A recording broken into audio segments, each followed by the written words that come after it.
hello. We are excited to be back with another Voices of Persevere episode. My name is Emma. I am on the marketing team here at Persevere. I'm an outreach coordinator and I manage our volunteers. And of course, I'm here with my co-host, Jake. Jake, I will let you introduce yourself. Hey guys, it's so good to be with you. So good to be with you, Alex. And it's great to see, or rather great to be seen by our audience that follows Persevere. Alex, we are super excited to have you here. So I'm going to pause and let you introduce yourself. Tell everyone who you are, how long you've been with Persevere, and we'll get into it. Oh, absolutely. Well, just in case, for anybody that doesn't know who I am already, my name is Alexander Marston. I am a full stack software engineer and Persevere graduate. I've been with Persevere since early 2019. I'm a father of 6 boys. Wow. Yeah, father of 6 boys now, just had another one. But yeah, that's a little bit about me. That is exciting, and it cracks me up. You're like holding your breath, saying that. I know you get the jokes coming at you, but no, your kids are so adorable, and I love it. Well, thank you for being here, Alex. Thank you. So, Alex, kind of how this works is we're just going to take turns asking questions. It's just meant to be a conversation. So excited about the opportunity for you to share your story with our audience. So, just to kind of get us started, man, talk to us a little bit about your life before Persevere. I know in our first conversation, when we asked you that question, you answered with one word, and you said unguided. And so if you could just elaborate for us kind of what you meant by that and just talk to us about what life looked like then. Yeah, so it's a little weird. It felt like there was structure, but it was very like pseudo structure. And so what I meant by unguided is that I kind of just went through the motions. I'd wake up, I'd go to work, come home, go to sleep. What I meant by unguided was I didn't have a goal that I was going towards, right? I was just going with the motions. Yeah. Yeah. And I think a lot of people, at least I can speak for myself, I feel like we've all been in some phase like that where we're just moving through, not really sure what's next. I know at the time you had mentioned that you were a truck driver and that you really enjoyed being on the road, but that it kind of was just a job to you, right? So what did you actually want in that time? Even if you didn't fully know, what was it that you had your sights set on?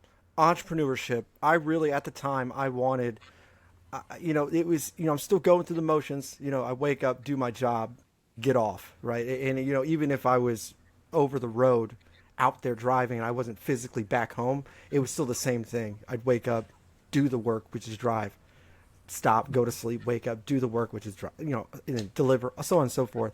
But at the time, I had some things I wanted to do, but I never really got to do it. But I wanted to be an entrepreneur. I wanted to start my own trucking, I say company very loosely because I just wanted more trucks and have drivers. But sometimes you don't build a full company out of that. But that's what I wanted to do.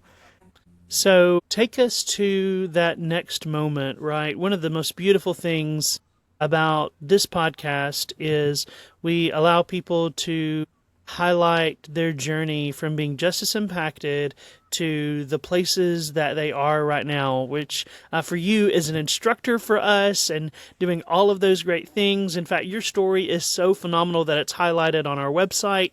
Just really love seeing the trajectory of all the things that you've done, Alex. So talk to us about what it was like getting behind the walls and how that helped make the outside clearer. Oh, yes, absolutely. So the easiest way to describe this is that if you think of like the world as a gigantic, like a platform of Legos, and they're all, you're just one of the Legos in this gigantic, huge structure, right? When you're that singular Lego, you see what's immediately around you, right? You can see that. Yeah. You can't really see what's behind the other Legos, right? And all that kind of good stuff. Something happened when I got incarcerated. It's almost like the block that I was pulled out of that giant structure, and I was able to see everything. Wow. I was able to see everything. I just couldn't interact with it like I could before. Before I was Yeah. able to interact with the world around me. And once you get behind the walls, that kind of stops. But if you take that time utilize the time that you're given or that you've been given, utilize that time differently than what's expected, then you can start to see things much, much clearer, which I utilized Yeah. the time to do that. Yeah. I was able to see. I was I just able love to see. that. It was like my eyes opened up. There are so many people who have been on our podcast, and that is the one thing that we hear often is clarity, right? Being justice impacted, going through all of that brought about a clarity that they wouldn't have had otherwise. And even for me, right, I'm justice impacted, went through Persevere as a student. And one of the things that I can definitely say is it brought about a clarity of strengths and weaknesses, clarity of purpose, right? So yeah, absolutely. I love all of those things for sure. Yeah, Jake, you kind of took the words out of my mouth right there with just one of the common themes that we do see is talking to graduates who, you use the term like maximizing your time, right? And having the ability to kind of sit there, take advantage of some of these programs and figure out what is next. And I know Persevere was new at the facility you were in. What was it about the program that initially caught your eye? And you were a part of the very first cohort, first to graduate.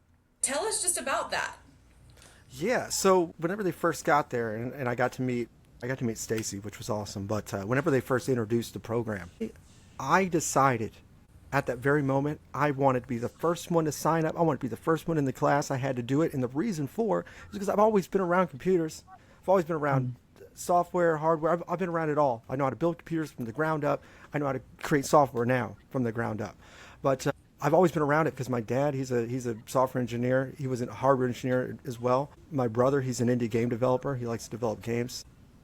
So I've always been surrounded by this stuff, and I kind of missed the opportunity back when I was younger.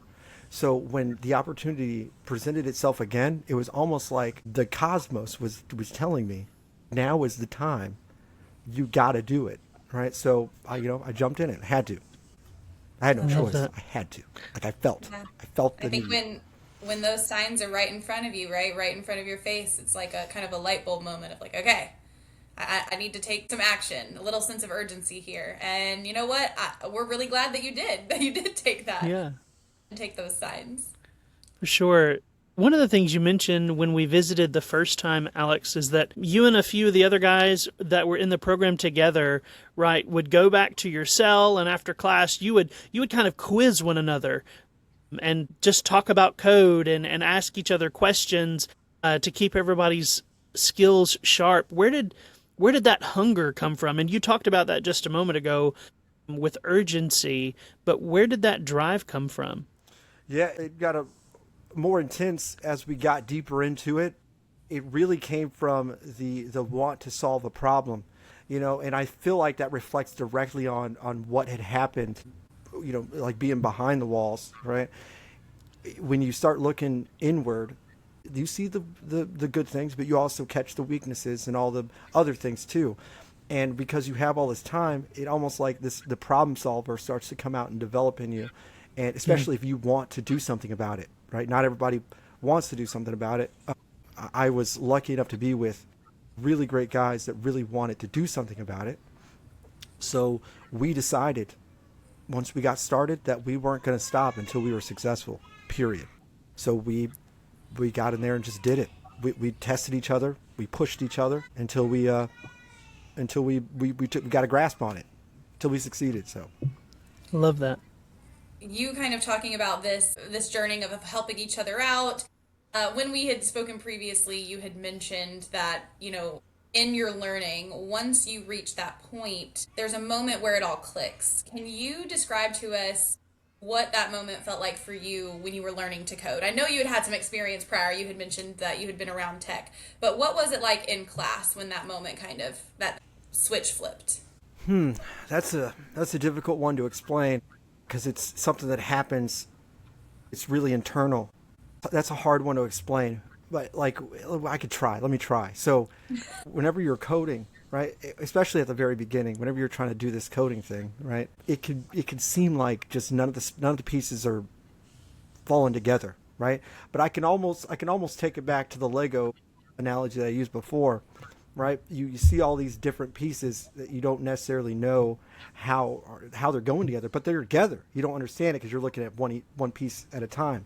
But it's almost like once you back up, the moment you back up and see like the full picture, and you finally get it, when you finally get it, when you see that whole picture, there is an emotion that is tied to it that is hard to explain.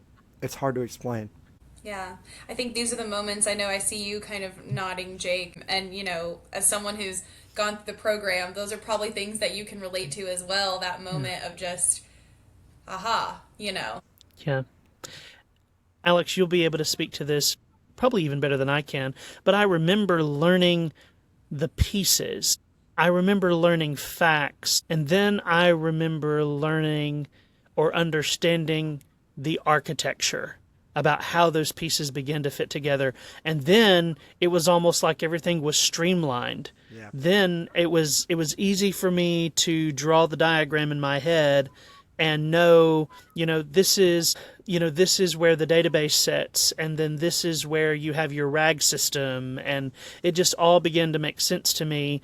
And I will add this. I say this so often that people get tired of it, right? For developers and engineers who use AI, right? It's so important that they also understand how things are architected, right? Because when you understand how things ought to be built, then you can use generative AI to 10x you, right, and build things in a way that's healthy versus, just asking it, hey, create a meal planner app for me, or hey, just build me this game and, garbage in, garbage out kind of thing, right? But if you understand how things are meant to be built, well, you can use large language models to really 10x that productivity. I want to switch gears for a minute, Alex. We're talking about your time being incarcerated, but since you've gotten out, man, you've done some amazing things. You've been a part of some just really big companies. You've been a part of some really great teams. Can you kind of walk us through what it felt like to go from a paid developer at Banyan to Vantage and now back to Persevere, right? Kind of that full arc. Just kind of walk us through that. Yeah, so I started out doing some local internal things for what they called shared service centers back in the day, but now Banyan Labs did some internal stuff, internal building for them. Got to create something that was used in TDOC inside the facility. Got to create something that was used like that. That was awesome. One of my first major projects.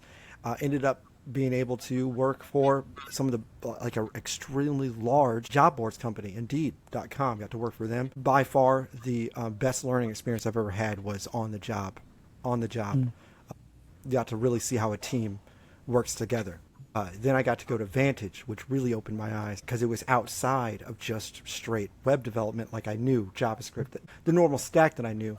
I got to code outside of that stack when I went to Vantage, and I got to come back to Persevere to help teach. I decided I wanted to try to, maybe pay it forward a little and see what I can do to relay the information. Because, I was in the course, so I understood the course. I understood how it was going through the course. So I wanted to try to help others. Like, I wanted to try to streamline their experience, knowing how I went through it. So it kind of gave me a leg up to trying to teach people how to do what I do. So Yeah, Awesome. and I think as a student, and really, I think you can probably broaden this to not just Persevere, but in any scenario where you are learning something new, having a teacher or a guide or a mentor who you feel you can relate to is going to make that process so much better. That level of trust that's built there kind of instinctually, automatically, I think it makes a huge difference. Another thing that we kind of discussed last time is that you mentioned remote teaching being one of the more difficult parts of the job. And in this kind of tech landscape that we exist in, we're so grateful for remote operations, right? But there can be those downsides to being fully remote. What do you wish that you could be doing in person that a screen just can't fully, communicate the same way? yeah, a couple of different things actually. The key thing is whiteboarding. like I feel like that it would be easier than sharing a screen and more direct with the students if you're live with them and able to whiteboard out some of the problems. It also helps that while you're whiteboarding, that they're able to whiteboard with you, come up and break it down. Notice this whenever I got out. I was trying to finish Persevere as I was working, but I was on the other side this time, and we got to a whiteboard with the teacher that I had. Drastic change. It's a drastic difference. It's a drastic difference. It's harder to do that, especially on closed networks like, behind the walls. So Yeah.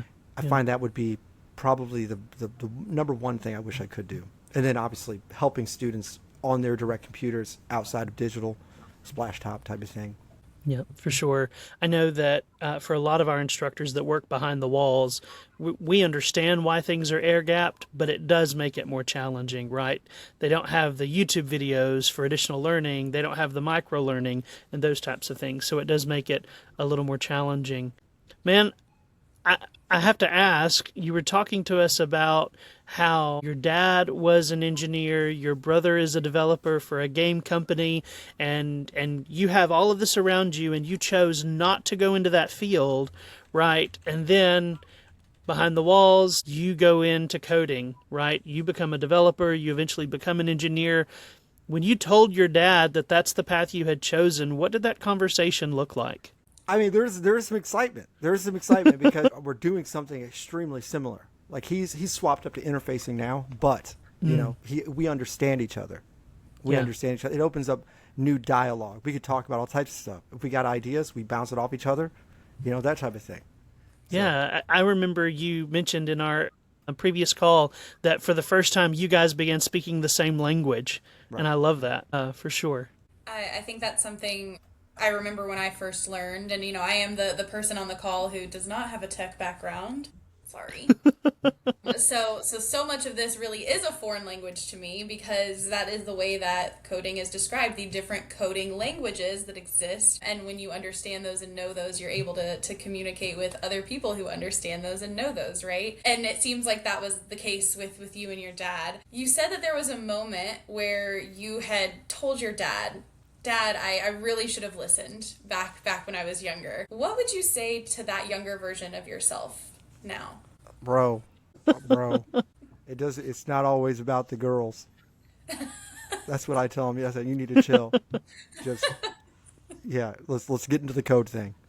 I mean, I'm That's just saying, like, if I would have just done it back in the day, the things I could have built or would have already built. Yeah. But Hey, and I think, and again, for all of us, right, when we were young, you're not thinking that far into the future, you're thinking you're basically invincible, right? And that's part of being young, and that's part of being immature, and that's why it's so important for growth to happen. But that gave me a good laugh. Talking about things that you would have built, I mean, you've already built some great things and are currently building some great things. Can you tell our audience about Grapevine? Yes, it's the time to Grapevine. plug it. Yeah, Grapevine plug. So yes, yeah. So me and I got a couple of people on the team now. So there's three of us now. Awesome. Me and a couple other people are working on a network first dating experience. It's a dating app. It's built upon the 6 degrees of separation theory. We're trying to replace the whole cold swiping game with warmer like introductions, right? Where your friends have to introduce you to other friends, or their friends' friends have to introduce you to their friends, right? With more warmer introductions. So yeah, Grapevine. Great. It's starting off as dating. It's really open for. We're going to open this sucker up to just a whole networking platform. That's where we're going. I love that. I actually have seen, even myself, just scrolling different, the different content. And people have asked, whatever happened to setting your friends up with people? Like, why is that not even a thing anymore? Because we do live in this kind of tech space, and the apps that are out there now are not really designed for your friends to be introducing you. So I think it's a great concept. I've been out there. I've done it. Right? Not now. I'm with somebody now. But when I was out there doing it, when I was out there on the dating apps, it felt so detached. Like I felt so detached, and then not only just detached, but kind of shallow. You swipe right without even reading, based on just the image that you're presented with. It just felt so I don't know. I don't know. I felt just, Yeah. yeah, shallow and detached. I think It's anyone who's experienced the dating apps would fully agree with that. You know, and but it's interesting. I have some people that I know who actually enjoy that. Maybe they're a little more introverted, so the apps are a great way for them to meet people. And definitely some people who are like, no, this is just it's crazy out there. But Yeah. I think it's really cool. I've seen the ad. You've been on LinkedIn, at least popping up on my LinkedIn. So we definitely need to make sure that we know where people can find more information on Grapevine, and we'll make sure to get the link from you, and we'll include it when we post this, Alex. But absolutely.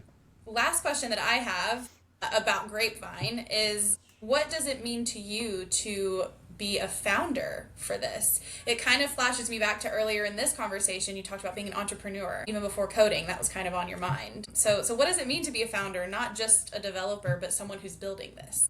Yeah, so you kind of feel not just responsible for one piece of the puzzle that you're building as part of a development team, or even just one, epic of the grander scheme of things of the entire company. Instead of that, you kind of take on the idea. It becomes more than just an idea at some point, because you generate the idea, but then it kind of encompasses you. It's almost like it's flowing out of you. It's a part of you. It becomes a piece of you. Yeah, yeah. So as a founder, I've taken on that responsibility of So Awesome. it it's kind being. of like when people say, this is my baby. That's Yeah. that Yes. extension of you. Yes. It's more of an extension, although you can have multiple extensions. So you don't have to just put all your focus into one thing. I have a few different things that I'm working in that I am a founder of.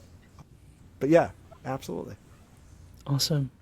Man, I think about your trajectory, Alex, and I think about how you took the circumstances surrounding being justice impacted, and then you became a web developer, and then you became a full fledged engineer, and now you're teaching web development and software engineering, and now you even own your own company that is a software technology company, man. I mean, the full gambit. Your story is so inspirational, and you bring such a very deep and rich knowledge of this space with you.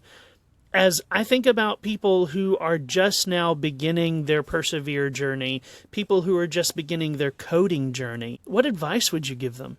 There's a point where you're going to want to give up. It happens to everybody. It happens to every developer that's trying to learn something. Keep in mind that what you're learning is just as hard, if not sometimes even harder, depending on the language, than actually trying to learn a new language. I don't know French, but if I were to try to go learn French, it'd be pretty hard.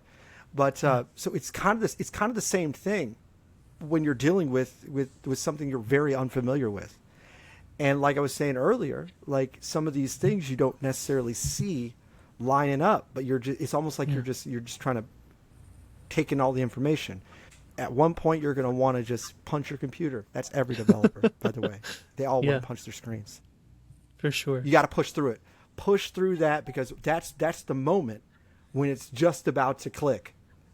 That's what I tell Yeah. my students. And I'm going to leave that thought with this, right? Just remember this, right? Once you learn how to code, anything that you can think of, it does not matter what it is. No matter what you can think of can be created in the digital world. No, all of any of it. Once you know how to code, you now have the tools to make that happen. Well, great words for current students, potential students. Last question I have, Alex, is what would you want your sons to take away from your journey? We talked about your kids. I know at least on the Persevere team and the Persevere family, I know you will periodically give us updates, and what would you tell them about this? Super simple. I'm going to keep it straight, simple. Listen to your father.